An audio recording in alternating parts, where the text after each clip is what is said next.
우리는 앞으로 수학계의 다양한 난제에 대해서 알아볼 것입니다. 이런 난제 중에는 아직까지 해결되지 않은 미해결 문제도 있고 지금은 해결된 문제도 있는데요.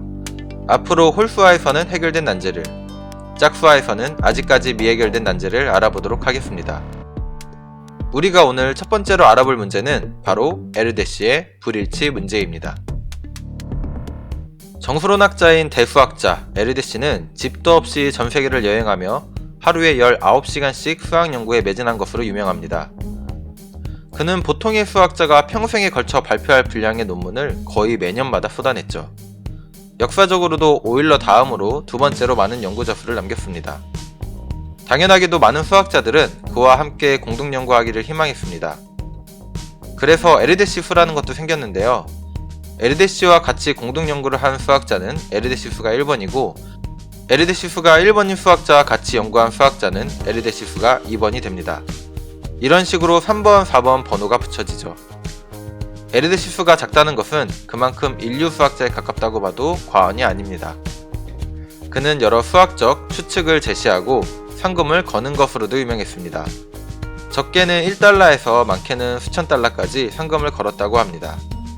그가 건 상금을 모두 합하면 상당히 큰 금액이었기 때문에 만약 여러 수학자에 의해서 그의 문제들이 동시에 해결된다면 에르데시는 상금을 지불할 능력이 되지 않았다고 합니다. 에르데시에 따르면 모든 문제가 동시에 해결될 확률이 은행이 파산할 확률보다 낮았다고 하는데요. 그럼에도 만약 그런 일이 벌어졌다면 어땠을까요? 에르데시는 상금을 개인 수표로 지급했는데 사람들은 상금보다 에르데시의 파인이 들어간 수표를 더 가치 있게 여겼기 때문에 실제로는 현금으로 바꾸는 일이 거의 없었다고 합니다. 그러니 만약 모든 문제가 동시에 해결되었다고 해도 에르데시가 곤란을 겪었을 일은 없었을 것 같습니다. 그렇게 에르데시가 현상금을 건 문제 중 하나가 바로 에르데시의 불일치 문제입니다. 그는 이 문제에 500달러의 현상금을 걸었는데요. 현상금을 1달러부터 걸었다는 점을 생각해보면 꽤 어려운 문제라고 생각할 수 있습니다. 그럼 바로 문제를 보도록 할까요? 1과 마이너스 1로만 이루어진 임의의 무한수열 xn과 임의의 정수 c에 대하여 시그마 i는 1부터 k까지 xid의 절대값이 c보다 크다는 것을 만족하는 정수 k와 d가 존재하는가? 이것이 바로 에르데시의 불일치 문제입니다. 문제를 이해하기 위해 다음과 같이 마이너스 1과 1이 교대로 나오는 수열의 예를 살펴보도록 하겠습니다. 여기서 c는 1000 정도라고 해보죠. 그렇다면 시그마 i는 1부터 k까지 xid의 절대값이 1000보다 크다는 것을 만족하는 d와 k가 존재하는지 묻는 문제가 됩니다. 시그마 i는 1부터 k까지 xid를 풀어서 써볼까요? i에 1부터 k까지 순서대로 대입하겠습니다. 그러면 다음과 같이 xd부터 xdk까지 합의 절대값임을 알 수 있습니다. 다시 말하면 주어진 수열에서 d의 배수번째 항을 순서대로 k에게 더한 식의 절대값이 됩니다. 우리가 설정한 수열과 c는 1000에 대해서 이 식을 만족하는 d와 k가 존재할까요? 우리가 설정한 수열은 짝수번째 항이 모두 1이므로 우리는 쉽게 2의 배수번째 항을 1001개 더하면 이 식을 만족한다는 것을 알 수 있습니다. 따라서 이 경우에는 d는 2, k는 1001이 됩니다. 다시 한번 예를 들어보겠습니다. 이번에는 1이 연속해서 5번 나오고 마이너스 1이 한 번 나오는 것을 반복하는 다음과 같은 수열을 생각해 보겠습니다. c는 1234라고 해보죠. 이 수열에서는 6의 배수번째 항이 마이너스 1이 되므로 6의 배수번째 항을 1235개 더하면 그 절대값이 1234보다 크다는 것을 알 수 있습니다. 따라서 이 경우에는 d는 6, k는 1235가 됩니다. 문제에서는 마이너스 1과 1로 되어 있는 어떤 수열이 주어져도 충분히 큰 수 c에 대하여 시그마 i는 1부터 k까지 xid의 절대값이 c보다 크게 되도록 d와 k를 잡을 수 있는지 묻는 것입니다. c를 아무리 크게 잡더라도 항상 식을 만족하게 d와 k가 잡는 것이 가능해야 합니다. 사실 고등학교 정도의 수학 지식이 있다면 이 문제를 이해하는 것은 어려운 것이 아닙니다. 하지만 막상 문제를 풀려고 하면 이렇다 할 아이디어가 떠오르지 않습니다. 실제로 이 문제는 문제가 알려지고 80년이 넘도록 이렇다 할 진전을 보지 못했습니다. 영국의 수학자 앤드류 그랜빌은 다음과 같이 말하였습니다. 이 문제에 도전한 모든 사람들이 문제 해결에 실패했습니다. 누구도 좋은 아이디어가 없었기 때문에 아무도 논문을 작성하지 않은 문제 중 하나죠. 확실히 2014년 이전까지 이는 사실이었습니다. 하지만 2014년 이 문제와 관련해 약간의 진전이 있었습니다. 수학자 알렉시스 리시차와 보리스 코네부는 C가 2인 경우에 대한 증명을 내놓았습니다. 두 수학자는 항해 길이가 1160일 이상일 때 이것이 성립함을 보인 것입니다. 이를 보이기 위해 한 대의 컴퓨터를 6시간 동안 돌렸고 그 내용은 13GB 분량에 해당하며 계산 결과만 15,000쪽에 달한다고 합니다.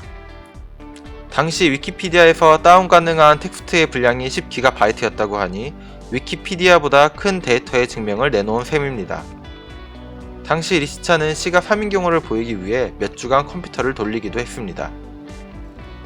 당시 리시차는 컴퓨터를 이용한 보조 증거를 내놓는 가운데 결국 인간이 패턴을 발견하고 모든 수에 대한 증명을 할 가능성이 높다고 말했다고 합니다. 하지만 그는 바로 다음 해에 이 문제가 해결되리라고 예상했을까요? 바로 다음 해에 이 문제는 한 명의 수학자에 의해 해결되게 됩니다. 그 수학자는 바로 현존하는 최고의 수학자라고 불리는 테렌스 타오입니다. 중국계 호주인인 테렌스 타오는 9살에 대학 수학과정을 시작했고 국제 수학 올림피아드에서 늘 가장 어린 참가자였다고 합니다. 그는 올림피아드에서 11살에 동메달, 12살에 은메달, 13살에 금메달을 수상합니다. 이는 아직까지 깨지지 않는 기록이라고 합니다. 20살에 프린스턴 대학에서 박사학위를 받았고 21살에 대학교 교수진으로 합류합니다. 천재답게 살렘상, 보셔상, 클레이 연구상, 라마누잔상 등 상이란 상은 다 수상한 그는 31살에 수학계의 노벨상이라고 불리는 필즈 메달을 받게 됩니다. 수학계에는 이런 농담도 있습니다. 당신이 정말 풀고 싶은 문제가 있을 때 이를 해결하는 가장 좋은 방법은 테렌스 타오가 그 문제에 관심을 갖게 하는 것이다. 이 말을 한 사람은 프린스턴 대학교 교수이자 필즈상 수상자인 찰스 페퍼만 교수라고 합니다. 그렇다면 타오는 과연 어떻게 이 문제를 해결했을까요? 그의 논문을 보면 그는 3가지 수학적 사실을 바탕으로 문제를 해결했다고 합니다. 그리고 그중 2가지는 폴리메스 프로젝트에서 도출된 결과입니다. 폴리메스 프로젝트는 필즈상 수상자인 수학자 윌리엄 티머시 가우스의 제안으로 시작된 프로그램인데요. 그는 2009년 1월에 수학에서 대규모 공동 연구가 가능할까? 라는 블로그 글을 통해 이를 제안했습니다. 온라인상의 문제를 게시하면 부분적인 아이디어나 진행 과정을 자유롭게 토론하며 의견을 교류해 문제를 해결하자는 대규모 협업 프로그램입니다. 티머시 가우스는 문제를 해결하려면 행운이 필요한데 여러 명이 참가하면 행운을 얻을 가능성이 높아진다는 점, 많은 사람들의 지식은 한두 명의 지식보다 훨씬 크다는 점, 많은 수학자들의 아이디어를 효과적으로 연결할 수 있다면 문제를 효율적으로 해결할 수 있다는 점 등을 이 프로젝트의 장점으로 언급합니다. 실제 프로젝트의 첫 번째 문제는 헤일스 주입 정리라는 수학 정리의 조합적 풀이를 찾는 것이었는데 한 달 동안 27명이 수시로 의견을 나누며 37일 만에 가장 핵심적인 부분이 해결되고 문제를 성공적으로 해결하게 됩니다. 에르데시 브릴치 문제는 바로 이 폴리메스 프로젝트의 5번째 문제였습니다. 수학자들은 2010년부터 2012년까지 온라인 토론을 통해 서로의 아이디어와 의견을 교류했습니다. 타오 역시 이 문제를 해결하기 위한 참가자 중 한 명이었죠. 당시 이 문제가 해결되진 않았지만 2가지 의미 있는 결과가 도출됩니다. 그중 한 가지는 에르데시 브릴치 문제에서 -1과 1로 된 수열이 완전 곱셈적 함수인 경우만 보여도 충분하다는 것입니다. 완전 곱셈적 함수란 다음과 같이 fmn이 fm 곱하기 fn을 만족하는 함수를 말합니다. 즉, 이 완전 곱셈적 함수라는 것은 결국 소수의 함수값에 의해 다른 함수값이 결정되는 함수로 두 정수의 곱셈이 보존되는 함수입니다. 폴리메스 프로젝트에서는 이 곱셈적 함수인 경우에 대해서만 브릴치 문제를 해결하면 다른 경우에 대해서도 브릴치 문제가 해결됨을 보인 것입니다.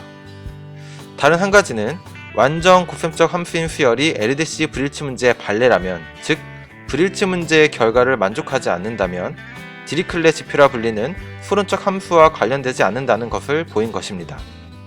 이의 대우를 생각하면 완전 곱셈적 함수인 수열이 디리클레 지표라 불리는 수론적 함수와 관련이 있다면 에르데시 브릴치 문제의 반례가 아니라는 것입니다.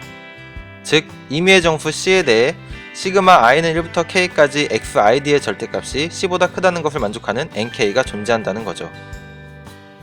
LDC 불일치 문제의 완전한 해결을 위해서는 유기인 부분합을 갖는 완전 곱셈적 함수인 수열은 디리클렛 지표와 관련이 있다는 것을 보이는 것이었습니다. 그렇다면 유기인 부분합을 갖는 완전 곱셈적 함수는 불일치 문제의 반례가 아니기 때문이죠. 즉 불일치 문제의 결과를 만족한단 말입니다. 타오는 이런 내용을 담고 있는 비정근적 엘리엇 추측의 로그 버전이라고 불리는 추측을 소개합니다. 그리고 특정 곱셈적 함수의 성질과 관련된 수학자 마토마키, 라지웰, 그리고 자신의 최신 연구 결과를 이용해 이를 증명합니다. 이로써 80년 넘도록 미해결된 LDC 불일치 문제는 테렌스 타오에 의해 해결되게 됩니다.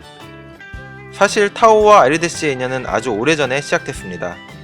바로 타오가 10살 때 LDC는 타오를 만나 수학 문제를 내며 수학자로서의 꿈을 독려했던 것입니다.